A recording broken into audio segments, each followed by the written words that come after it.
নারায়ণগঞ্জের রূপগঞ্জে নকশা বহির্ভূত নির্মাণ কাজের বিরুদ্ধে উচ্ছেদ অভিযান শুরু করেছে রাজধানী উন্নয়ন কর্তৃপক্ষ নারায়ণগঞ্জ। সোমবার সকালে উপজেলার রূপসী এলাকায় রাজুকের নির্বাহী ম্যাজিস্ট্রেট মোহাম্মদ মনির হোসেন হাওলাদারের নেতৃত্বে অভিযান চালানো হয়। এ সময় নিয়ম না মেনে ভবন নির্মাণ করার দায়ে ৩ ভবন মালিককে ২ লাখ টাকা জরিমানা করা হয়েছে। এছাড়া আরও ২ ভবনের নির্মাণ কাজ বন্ধ করা সহ ৩টি ভবনে বিদ্যুৎ লাইন বিচ্ছিন্ন করেছেন নির্বাহী ম্যাজিস্ট্রেট। এ সময় উপস্থিত ছিলেন রাজুকের জোন ৬/৩-এর অথরাইজড অফিসার জান্নাতুল মাওয়া, সহকারী অথরাইজড অফিসার সুরত আলী রাসেল ও ইমরাত পরিদর্শক আব্দুর রহিম সহ আইন শৃঙ্খলা বাহিনীর সদস্যরা।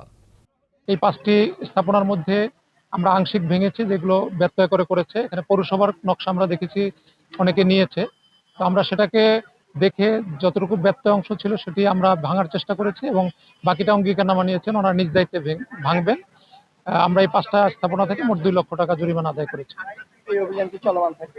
এই অভিযান চলমান থাকবে। আমরা আজকে সারাদিন অভিযান পরিচালনা করব।